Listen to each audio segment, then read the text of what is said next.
Welcome to finance. Finance can be defined as a science of money management. It's a measure of a business performance, and business owners can analyze their finance to respond to the business challenges. So what does that mean? It means that as a business owner, you could look at the historical performance of your business in order to prioritize the change and resources needed to improve. You might ask, how will I do this? Well, finance is an important component of business because business needs to make a profit in order to continue. And most importantly, it needs to manage its cash flow. Your financial statements are tools to help you do this. So understanding what they're telling you is as important as recording the transactions itself. Let's start with a few basic financial concepts. The first is the time value of money. The time value of money, TVM, is a concept that money is available at the present time is worth more than the identical sum in the future because of its potential earning capacity. This core principle in finance believes that money provided today can earn interest and that money then is worth more the sooner it is received. Next, we have opportunity costs. The opportunity cost of capital is the incremental return on an investment that a business forgoes when it elects to use funds for another project. So rather than investing that cash into a marketable security, the opportunity cost of capital is a difference between the return on both those projects. Expected risk and return. This is what you can expect to get in return from taking that risk. The rule of thumb is that the greater the risk, the higher the rate of return. So when a yield of an investment is higher than average, you can expect that it has more risk of non-payment. One of the core principles of finance is the accounting equation. Assets equal liabilities plus owner's equity. What that means is that all business assets were acquired either by borrowing or using your own investment. This equation is basically your balance sheet. And what your balance sheet shows is your level of leverage or equity.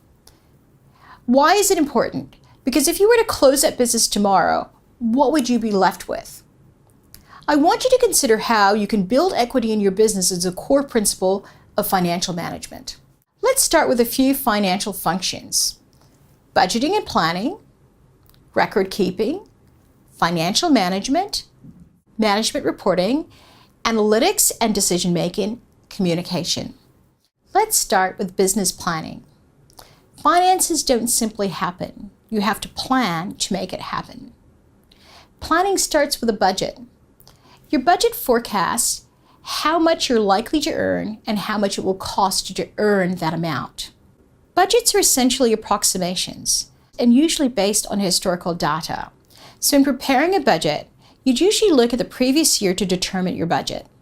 Budgets are optimistic, yet conservative. No one budgets for a loss. If the business ended the financial year with a loss, the budget would look at a way to decrease spending while keeping earning at a constant level. In other words, manage expenses. Things you need to consider when drafting a budget.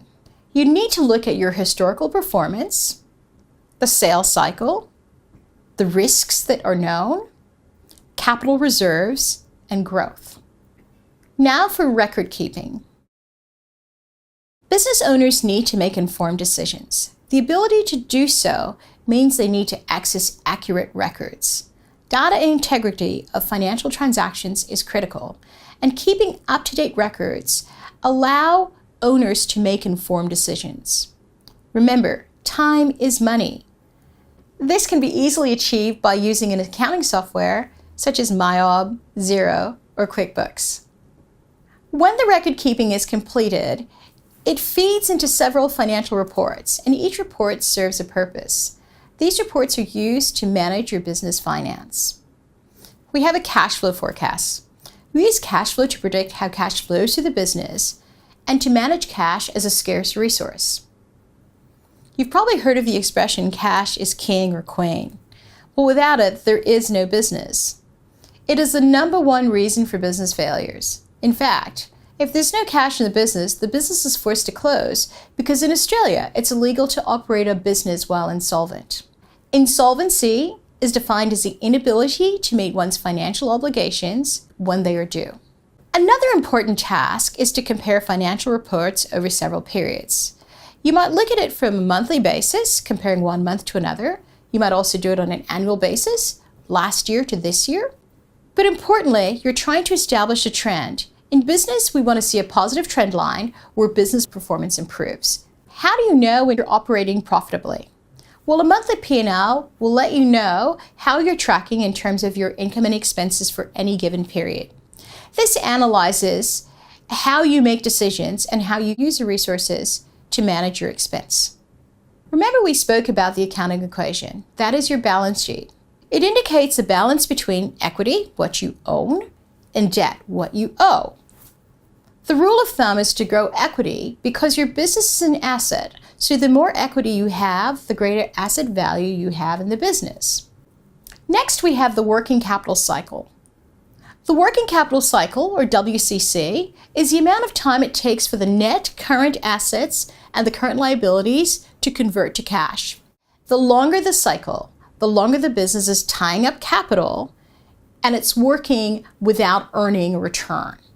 If you carry stock in your business, you must then consider how you manage your inventory. Inventory is a business asset that needs to be converted into cash. So when you sell your products, you're moving them from inventory to sale. Managing inventory is one way that you can manage cash. A ratio analysis is a quantitative analysis of information contained in the company's financial statements. Ratio analysis is used to evaluate various aspects of the company's operating and financial performance, such as its efficiency, level of liquidity, profitability, and solvency. An example of an efficiency ratio is the asset turnover ratio, which is calculated by dividing sales by total assets. Ratios can be quite complex, especially if you're not accustomed to working with your profit and loss and your balance sheets. So we'll do more on ratio analysis in our workshop on the 12th of July. These analytical tools help business owners make decisions. One end goal to financial analysis is communicating the results and using it to inform your business strategy. What you can see is the integration of all the key concepts that help business improve business performance. I hope you can see from all the terms and concepts that we introduced that there is an integration between all of these concepts and, most importantly, how they can be used to improve business performance. Our next steps will be our workshop in July, where you'll look at how to borrow money, how to use financial tools to improve your business performance, how to manage your finance, and how to relate this back to business performance. I look forward to seeing you in July.